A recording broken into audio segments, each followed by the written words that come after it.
25 to 30 years. And there's a certain advantage to knowing someone that long, particularly when I first met TV, he was a graduate student at UCLA. And I think I've been able to observe something that many of you here at ISA haven't seen, or many of you here have only seen pieces of his career. But knowing him that long and being friends and interacting with him in another way, I can tell you several things about him. The first is, unlike many faculty members who seem to change their institutional affiliation as they change their clothes, TV has shown great loyalty to McGill University, starting his career there as an assistant professor and spending it now all of the last 20-some years to make his way up the ranks to be the James McGill Professor of International Relations. And I know his colleagues at McGill know this, but most times as ISA members, we don't see the other aspects that TV has been a fine teacher, a mentor to many undergraduates and graduate students, and someone who's contributed a lot in service to McGill University over the years, including starting a center that's there. So part of being a role model, I think, as ISA president, also means being a role model at your home institution, making contributions, even though that's not necessarily how you get to be ISA president, or it's something your colleagues here know about, but it's something you should know about. In terms of a research perspective, many of you may know pieces of TV's record, and you can read in the program extensive detail there about his career and all the books and articles he's written and the honors that he's won. But some of you probably know him as a scholar of nuclear proliferation, working on topics such as understanding when states don't require or don't use nuclear weapons. And I always thought that's a difficult thing because he's working on a problem of explaining what people don't do as opposed to what they do. Many of you also know him in other ways as a scholar of South Asian politics focusing on security. Still others may know pieces of his work that deal with the status, the rising powers, weak states, and a variety of things, particularly things that represent his first book and now his current research agenda. So all of you may know pieces of that, but what you may not realize is collectively, these are common areas of some of the most important kinds of work that you can do in the field. He's not a scholar who works on one thing and says only one thing. He works on a variety of important things. But he's also not a scholar who focuses on whatever the fad of the day is that tends to pass from year to year. One of the things that I like particularly about TV's work, when you look at it as a whole and not as pieces, is it has a very strong theoretical component. So I'm saying here is you have a scholar as your next ISA president who works on very important problems, but also somebody whose work is enduring and not something that's obsolete in the day. And last, I know TV as an ISA citizen, one of the important prerequisites of being an ISA leader. Those of you who work in the International Security Studies section know that he was a former chair of that section, which is the largest one by far in the International Studies Association. What many of you may not know, it was under TV's leadership that the idea of having an ISA journal dedicated to security studies was first born. Now many of you there, and I know TV would say this, it probably took a lot longer than you wanted to have it, but now we have in our first year the Journal of Global Security Studies, in large part to the groundwork of the leadership that TV showed some years ago. He's also served, which you may not know, as vice president of the organization, worked very well. And what others of you now come to know, but perhaps don't now, is he was the head of the Long-Range Planning Committee, and it was almost his singular responsibility to come forward with a planning and task force group on the Global South. And I think the legacy that he'll have as president isn't just that he's been, his research or the leadership, but that task force on the Global South, continuing, I think, the agenda set by my predecessor, Amitabh Archaya, will be one of the things that has the long-term kinds of effects. So it's my pleasure to present to you our new ISA president, fine teacher, good mentor, a dedicated and distinguished scholar, and a fine ISA citizen, and my friend for 30 years, Lee Paul.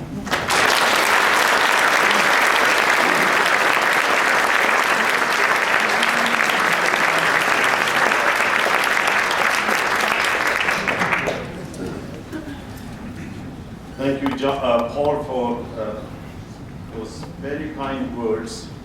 And I must say that Paul and I go a long way. He's one of the senior scholars I met as a graduate student, as I mentioned, along with John Vasquez, who's sitting somewhere there, and the two people who really played a big role in my career as a young scholar coming from the Global South. So I want to mention Paul Deal's contributions to ISA and the profession. Paul has been an inspiring teacher and a scholar for over 3 decades in a number of areas, ranging from peacekeeping, peace building, and enduring rivalries to international law and mediation. He is indeed a role model for many of us through his accomplishments in scholarship, teaching, and institution building. We will be continuing his conference theme on peace by focusing on change in world politics, or understanding change in world politics, as next year's conference theme in Baltimore, and I encourage all of you to submit proposals in time. I want to thank Paul for his support for 2 initiatives we have proposed, which the Governing Council has just approved: the setting up of a presidential task force on the Global South, and allowing members from underrepresented regions to set up thematic sections under ISA. I wish Paul all success, and I'm sure he's going to be very busy over the years, doing a lot of more interesting stuff that he has published already, more than he has published. I also want to thank Honorable Joe Clark, the former Canadian Prime Minister, for attending this presentation in the ISA conference for the first time.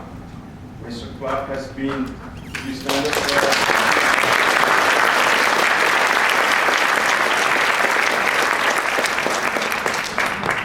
Mr. Clark has been an inspiring statesman with his humility, approachability, and commitment to peace and mediation in regions such as Africa. It's not in my notes, but he is one of the most, principled politician who gave up power on an issue of principle that he didn't want to. In this age when we are in the United States today, that is a fantastic thing to think about. We at McGill have benefited from his presence and advice as a senior distinguished fellow at the Institute for the Study of International Development. We hope to attract more prominent world leaders and practitioners like Mr. Clark in the years to come. So now let me get to my presentation. As you will see, I took this. They're all very handsome men, as you can see. Last summer, I visited Vienna, where I had the opportunity to see 2 exhibitions. One, observing the 200th anniversary of the Congress of Vienna, which heralded the concept of Europe, and the other, the World War I exhibits at the Vienna Museum of Military History. That is the Archduke and his wife, I believe, just before the assassination. That's the French warfare. Now, both this visitor reminded me of the value and need for a strategy of peace, and how the absence of it can generate extraordinary violence and conflict in the international system. There was English scholar E.H. Carr, who admonished European leaders to think about peaceful change more seriously during the 1930s. Carr said in his classic book, The 20 Years Crisis, the defense of the status quo is a policy which can be lastingly successful. It will end in war as surely as rigid conservatism will end in revolution. Resistance to aggression, however necessary as a momentary device of national policy, is no solution to readiness to fight to prevent change. Is just as unmoral as readiness to fight to enforce it. To establish peaceful methods of peaceful change is therefore the fundamental problem of international morality and of international politics. A few decades later, Robert Gilpin argued, the basic task of peaceful change is not merely to secure peace, it is to foster change and achieve a peace that secures one's basic values. determining how this goal is to be achieved in specific historical circumstances is the ultimate task of wise and prudent statesmanship. Now, Carl's and Gilpin's words are becoming very relevant in the contemporary world, where a power transition conflict involving the United States and China is increasingly a possibility. Is the international relations as a discipline offering much by way of ideas for change without war? My submission is that when we read the mainstream journals and books in the field, peaceful change as a specific topic appears to be receiving little attention. Now, you may differ with me, but this is my understanding. It may well be that we have generated many ideas on peace and change in our field, but they're scattered and do not often reach the right audience, especially policymakers. I'm going to focus on three key areas of peaceful, key dimensions of peaceful change relevant to international relations in a positive sense. First, global or systemic level change relating to power transitions, the peaceful status accommodation of rising powers, as well as the creation of a just world order, as its actual perceived absence often produces much conflict and violence. Second, at the regional level, a change in regional orders from conflict to cooperation and possibilities for producing what we call a security community. Third, at the domestic level, improvements to state capacity and democratic order that can have positive impact on international and regional orders. My primary focus is on strategies at the global level, especially the peaceful accommodation of rising powers. Why is it important that we understand and cope with change in a meaningful manner? A failure to appreciate change and deal with it can have disastrous consequences, especially if it involves competing major power states. From a U.S. national security perspective, America's biggest challenge in the years to come is how to accommodate China, Russia, and potentially other resurging powers without succumbing to appeasement or aggression, thus avoiding the so-called Thucydides trap. The challenge for the rising powers or power is how to reach its goals without war. In order to accomplish that, they need a grand strategy that calls for gradual accommodation and integration rather than outright confrontation. Traditionally, strategy and grand strategy have been about how to attain the objectives of war and then post-war security through minimum cost to nation states. Strategy has been defined by none other than Clausewitz, the employment of battle as the means toward the attainment of the object of war. Liddell Hart defines strategy as the art of distributing and applying military means to fulfill the ends of policy. Grand strategy has been defined by Barry Boson as a collection of military, economic, and political means and ends with which a state attempts to achieve security. The nuclear age brought about a revolution in strategy as the absolute or uncontestable weapon, encouraged deterrence as the key basis for strategy or offensive or defensive uses of military power.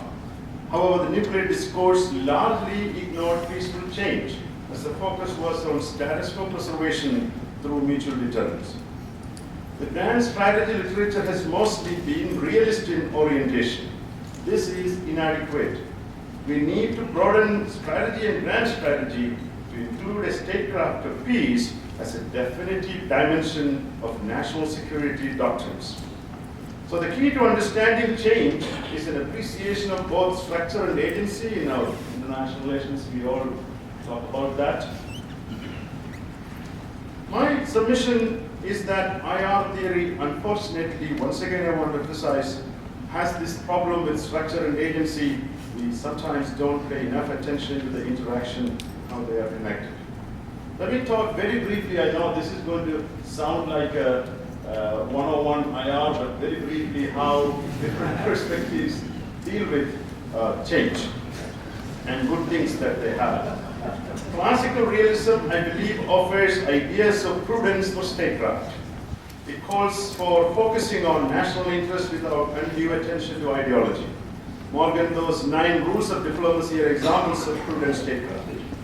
Though the premium is on stability, the classical realist admonition is that states need to pursue their genuine security interests and not abstract religious or ideological goals, and if they recognize the vital interests of other states, peaceful order is possible.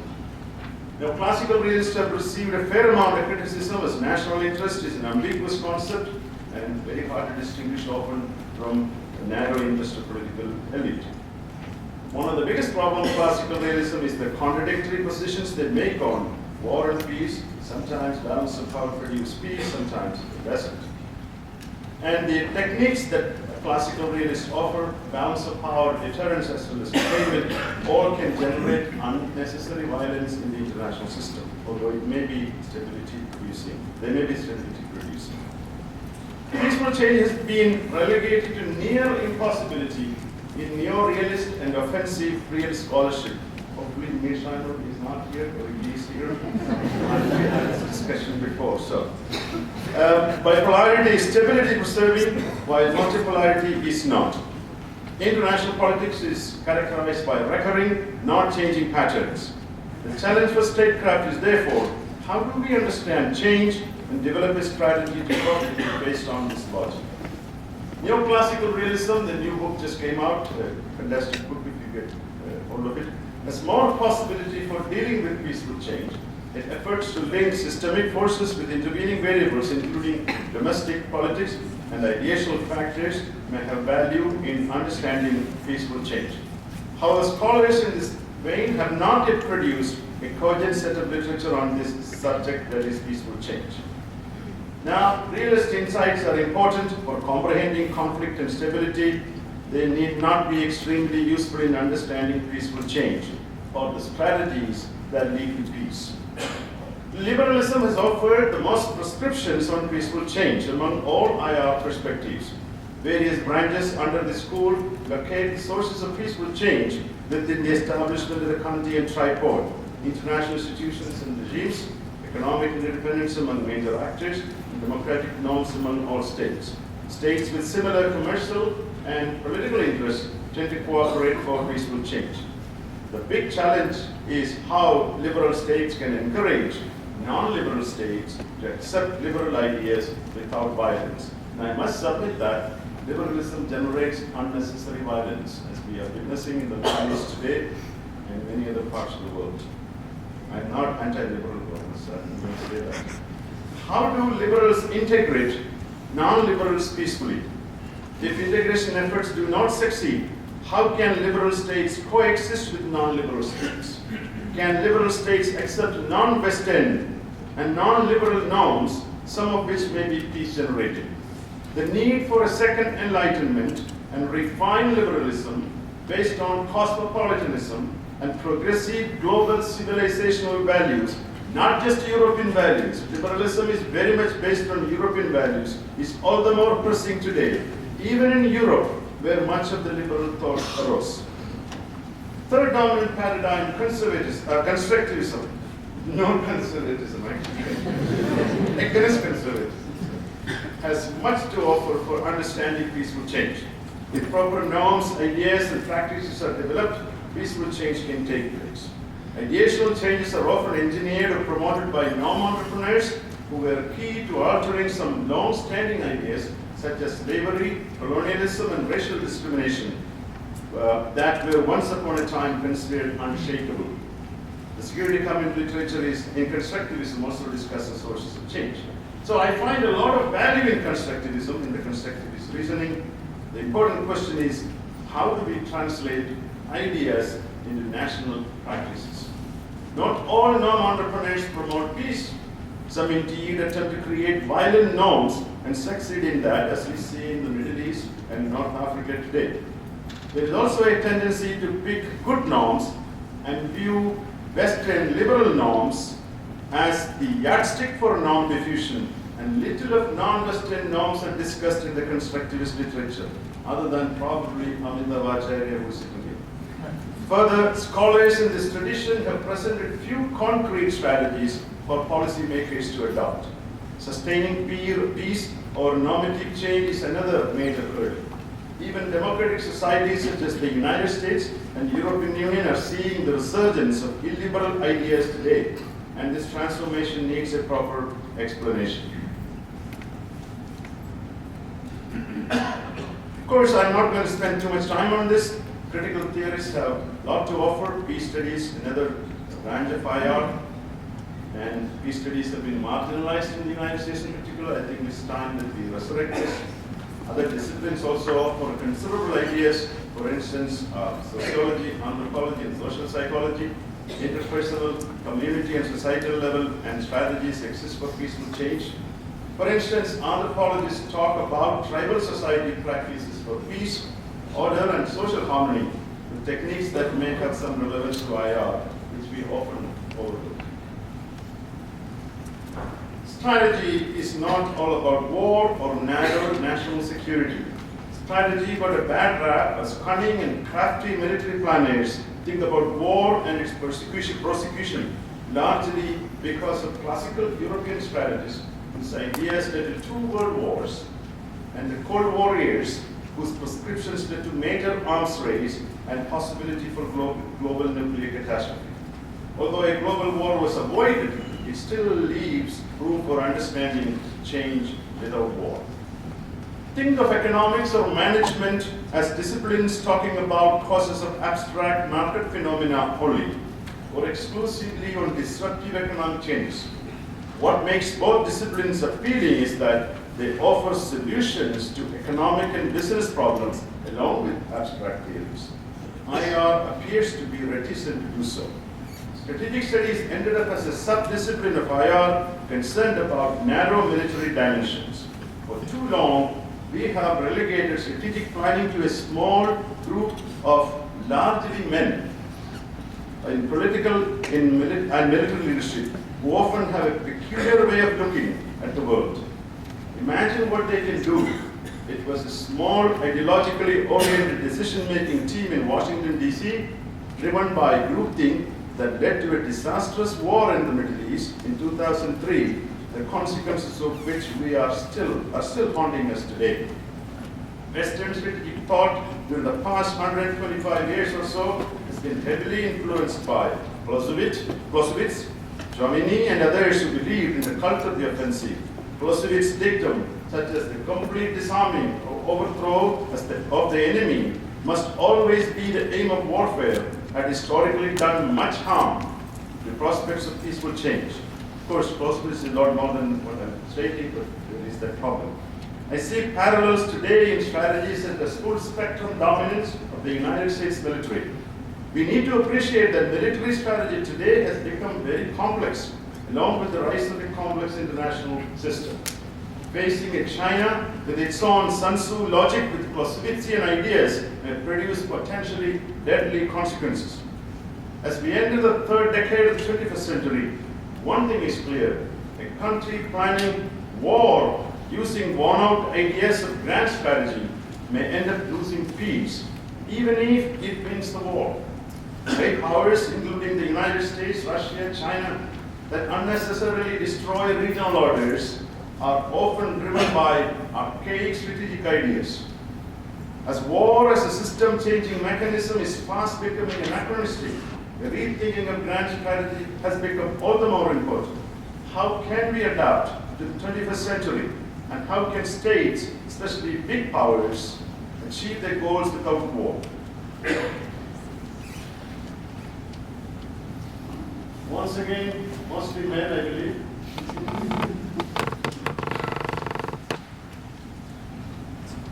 Statecraft for peace. We need to encourage our discipline to think about peaceful change more effectively. This would mean scholars discussing the policy relevance of their work, especially on how they deal with change. It would also mean departments and programs hiring and promoting scholars with different perspectives and methods. We need realists, we need liberals, we need postmodernists and constructivists under the same roof to debate issues and teach students divergent ideas and arguments. We need qualitative, quantitative, and formal methods. Privileging one over other, as is happening in many schools today, has long-term consequences for the discipline and how it is researched and taught. We need to encourage scholars to think with historical understanding about which strategy produced conflict and which strategy generated unnecessary violence, and accepting the contextual variance. Macro and micro level forces that generated war and peace need to be identified more clearly. Psychological theories may be relevant here as well. Better bargaining theories are needed. Strategies such as Osgood's grit need to be resurrected in the discourse more often. A statecraft for peaceful change must include diplomacy at the highest level. Soft balancing based on institutions and independence, both at the economic and societal level, are useful under some conditions.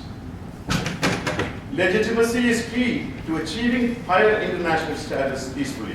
How can rising powers obtain such legitimacy through institutional bargaining and normative innovations than resorting to brute force? I want to talk a little bit about the next 5 minutes or so to conclude about contributions made by different countries and civilizations in particular, although I'm talking mostly Western and the BRICS countries for now. It should be noted that the West as the dominant actor in the past 500 plus years has contributed to peaceful change. Although much of Western history is characterized by aggressive warfare and the pursuit of colonial and imperial dominance, this victory has certain strategic beliefs and myths that led to many European wars and the manner in which they were fought. However, it was European Enlightenment thinkers who brought to the world notions of liberty and equality grounded in reason. They were the ones who questioned the Hobbesian view as well as religious superstitions and presented alternative mechanisms enshrined in Lockean and Kantian interpretations. The concert system following Napoleonic wars innovated conference diplomacy, and collective security, as you will know, comes out of that experience. But the concept was based on an exclusionary understanding of international politics. And of course, the anti-colonial, anti-imperial struggles were partly driven by this Western extinction, which unfortunately continues in some format even today. Post-war Europe and peaceful change, obviously one has to look at what Western Europe has achieved, tremendous achievement, and that is indeed the creation of the pluralistic security community. At the Kantian progression in all dimensions is yet to take place. Kant's third definitive article of peace based on cosmopolitan law, the right of a foreigner not to be treated with hostility when he arrives at someone else's territory, is neglected in Europe, as the peaceful integration of racial minorities has not been very successful, and I'm sure it's going to get harder with all the refugee problems they're facing today.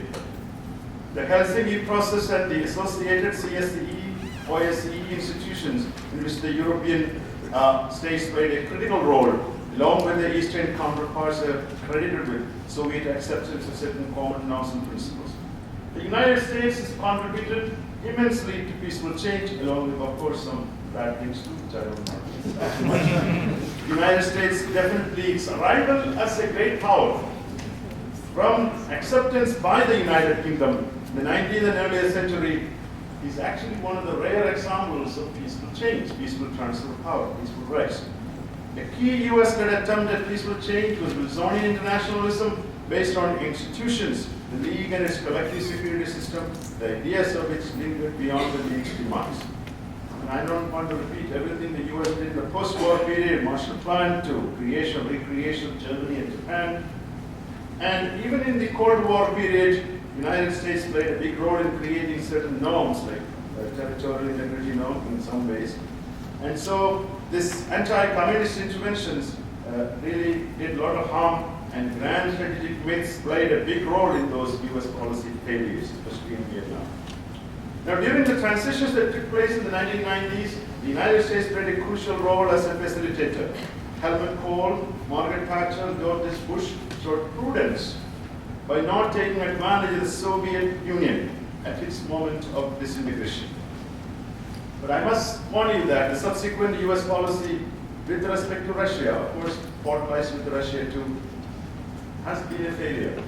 It is that expansion of NATO to the nations that are adjacent to the Soviet sphere or Russian sphere that is part of the problem that we are witnessing today. I already mentioned the US intervention since 2003 really contributed to the big mess that we are witnessing in the Middle East today. The most important question in the peaceful rise is, can the United States accommodate a rise in China peacefully? What are the components of certain accommodation strategy without turning the policy into appeasement? Can the United States and China peacefully resolve the key issues such as Taiwan and South China Sea disputes? As I mentioned, I want to talk very briefly of non-Western or contributions, and here I think this part is theorized in IR, and that unfortunately is a big challenge. The Soviet contributions are needs to be studied, especially their support to the Helsinki process, support for decolonization, the Northwest use, etc., and the Glasnost and Perestroika, a grand strategy that produced the kind of change, of course, the originator of that strategy is the most unpopular figure in Russia. Obviously, in today's world, Vladimir Putin is asserting his strength militarily around Russia's neighborhood. There's considerable anxiety about where Moscow is heading. China's grand strategy in the last 3 decades offer interesting clues on peaceful rise, peaceful change. Sun Tzu's and Confucian ideas have influenced these strategies. Sun Tzu's Art of War also contains strategies for achieving one's goals without using force. In the end, I'm going to praise China a little bit, to whatever people may think. In the annals of strategies for peaceful change, Deng Xiaoping is a pivotal figure. His successor Hu Jintao's policy of peaceful rise, later christened as peaceful development, stands out as an example of how a rising power can carve out its position without war. China is indeed one of the rare rising powers in history that crafted an explicit strategy for peaceful rise. Of course, globalization and all kinds of conditions and American strategy that costs. The strategy of resurrecting the Silk Road and the Maritime Silk Road, supporting developing countries through the creation of New Development Bank and Asian Infrastructure Bank. And these do contain, of course, for narrow reasons, they're doing it probably, but peaceful institutional bargaining with established powers. If China reaches global power status without a war, that will be a tremendous accomplishment to the idea of peaceful change, although the prospects are looking increasingly dim. Now, big question for China is, what kind of normative and political order does China want to create after it reaches its power status? I don't think they've figured it out. Maybe they're just waiting for that particular moment. I want to talk very little about India here. Its freedom struggle obviously was one of the rare examples of non-violent struggle that liberated a huge mass of territory, and the whole decolonization process in Asia, Africa, and the rest of the world that the Indian independence contributed to. Despite all its weaknesses and occasional violence and increasing intolerance, India's democratic constitution based on fundamental rights, secularism, federalism, and the three-language formula have done much to integrate and help peacefully change the country with an approximate population size of Africa and Middle East combined. Independent India's policy of non-alignment, beginning with the Bantung experience, a conference, support for disarmament, decolonization, etc., did influence world order discourse. India has indeed played a role of a norm entrepreneur, not always succeeding, and eventually abandoning the same ideas it preached, such as nuclear disarmament.